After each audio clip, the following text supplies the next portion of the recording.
Hey guys, what's going on? My name's TJ. Here are 5 things I wish I knew before becoming an entrepreneur or just getting into the business world. When you start your own business, there's a lot of things that limit your growth that are more mental blocks than anything. I just want to share with you what some of the things I've learned in the past year of starting my digital advertising agency and how, getting over some of those things has been super helpful and led to the growth that we've had. Again, for those of you who don't know me, which is most because this is a small channel, I built a digital advertising agency and we manage currently $1.5 to $2 million in ad spend every year. That's across all major advertising channels. Now, that being said, I started in the marketing world about 10 years ago, so it took quite a while for me to get to where I'm currently at. All right, let's jump in. All right, number 1 is consistency. I have found that it is really just the secret sauce of my business, and it's nothing crazy. All I have to do is the things that have been working, do more of that. It's not novel. It is the key to compounding interest. And when you start stacking that up and you do that thing for 2 or 3 or 4 months,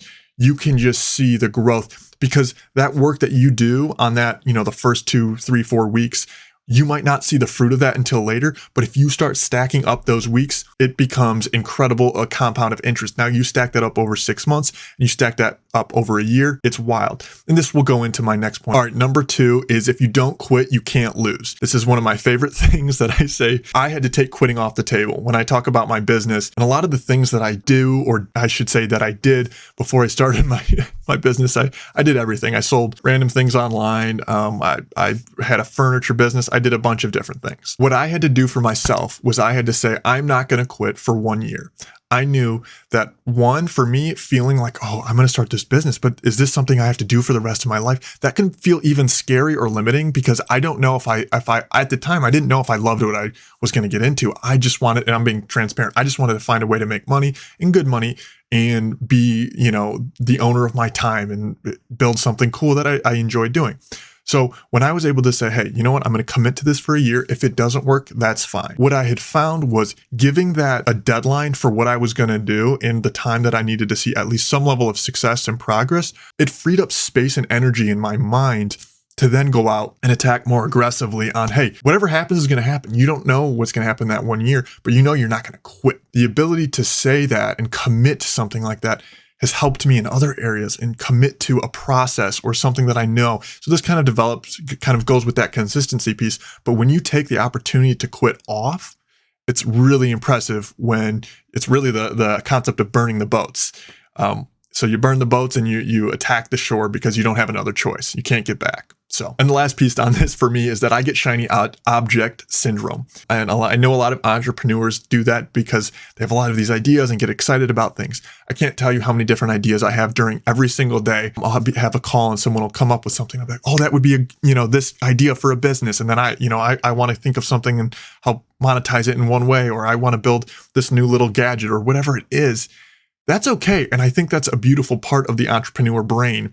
But I think being able to build that list of all these things, all these ideas, then you think about it. Take some time to think about it. This is for me. I guess I'm just sharing these things, but it's important to take time to think about those things and not jump at every new shiny object, because then I'd be throwing away this business, or this agency that's been really important to me and that I really do love doing. But over time, you can get into the monotony of building something and you just want to go after something new. So I get that, but don't quit, and pick something that you really love to do if you have that opportunity. And you don't always have to love it. Okay, that's another topic. Okay, number 3, I think this has been so important. And this kind of goes with the consistency piece too, but this is being congruent with yourself and who you say you are. I think it's important for people to kind of sit down and really think about who the person they want to be is, and how that person, or how you want to show up. Sorry, it's kind of a tongue twister here. And really, this just means being a man of your word, or a woman of your word. And for example, I love helping people. I love working with all the clients we have. They're great people, and I love helping some of these smaller businesses see real success. And I love helping the bigger businesses see success, and getting on the calls and presenting all this great data and saying, hey, look at this. But then what I find is someone will ask me, can you do this? And can you do this? And I used to take on more than I could deliver at the time. I didn't have the team. I didn't have the pieces, the resources ready. Because we did see a really huge, burst of success. We weren't always ready. And I wanted to help so much, But then what you're doing is you're over promising and then under delivering. You never want to be in that space. If anything, you want to under promise and then over deliver. When you tell people that you're going to do something, whether it's in a relationship, your family, employees, business partners, and you tell them you're going to do something and you don't follow through on it, you're losing part of the reputation that you have with yourself. Whether you know it or not, your body is telling yourself, hey, it's okay. We can say we're going to do something. If we don't do it, it's okay. We can just blow it off. And as developing a business, you can't be that person. And it's little things for me like, hey, I'll get this email back to you today. If I say I'm going to do that, I need to do it. And in the same vein, you can also, it's okay to say, hey, I couldn't get to it today. Here's why, or I'll get it back to you another day. But it's important to have that good communication, not only for keeping good client relationships or relationships with people in general, but to keep the reputation with yourself that you say you are who you want to be.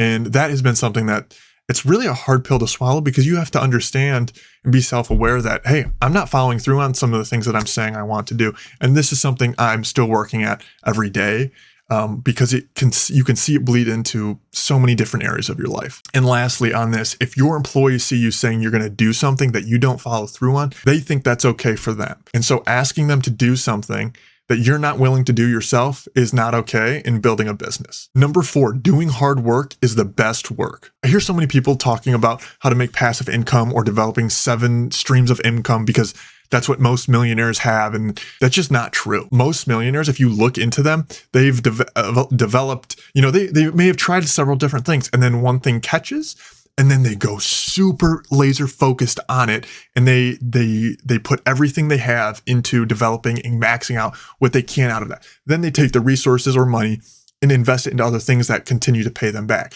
So this idea that you need to try and develop 7, income streams is just, it's crap. So I would encourage you to think about, what are some of the things that are working for you? And if you got rid of some of the other ones and you could free up some of your time, how could you double down on what's working and explode that? I hear people say that they also need a really good work-life balance. And I don't think that's true if you're trying to build something great. I know that's kind of a hot take, but I think you need to almost overcommit in the early stages of building a business and, sacrifice some of the things that, might be, spending time with family. Sometimes that's just the case.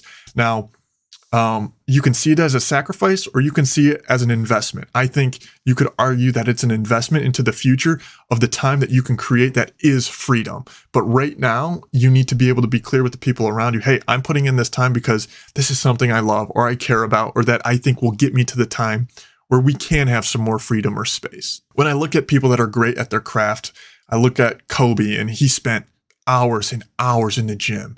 And lots of times he wasn't around his family, but he was the pinnacle of basketball, when he played, right? You look at people like Michael Jordan or even Alex Hormozi or Elon Musk or any of these guys.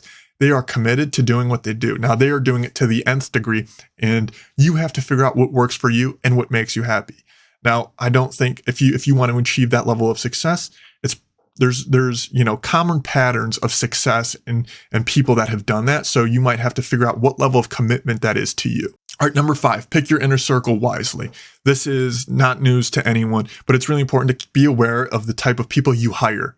The type of people that are, even if they're your family that you surround yourself with, your friends, your family, all of these people have an energy and expectations that they put onto you because of the person that they know you to be right now or in the past. Now, if you are developing and continuing to grow and change, and these people, when you're around them, you find yourself feeling like, you almost act and revert into a personality that is not what you want to be if you're trying to grow sometimes. I at least had found that for myself. And so those people can, intentionally or unintentionally, that's up for you to decide, but they can kind of pull you back down into this former past version of yourself that you're not identifying with. And it can be very hard to break out of that. So sometimes I encourage people to be able to, hey, I'm going to step aside, and you can still love that person from a distance, but you don't need to be in constant contact with them the way you may have been. Another piece to this is there's a lot of people that are takers and givers in life, meaning they're takers of your energy, and they take from you maybe, resources, whatever that is, but they can take and take and take, and then you feel emotionally drained. And it's hard for you to be all that you can be. Now, at the same time, you don't want to be a taker from people. There's a healthy balance between being around people that you can give. And my belief is that it's important to give, and then take, give. Point is, and you might have heard this, I think Alex Hormozi says this too, but the idea is that you need to over deliver to people and give, and that they just feel like it is so absurd whenever you go to make your ask to get help or to get, whatever thing that might be, that they're like, of course, right? And you want to continue to pour into other people and fill their cup up, but you have to make sure you balance the line of those people that you surround yourself with. And that's not sometimes easier said than done. But again, you have to take that and look at your life and look at the direction and the things that you want to build and see how that fits and molds together. All right, guys, that's all I got. Thanks. If you guys have any questions or want to see more of this, leave comments down below. If you didn't like it, also leave a comment. All right, peace.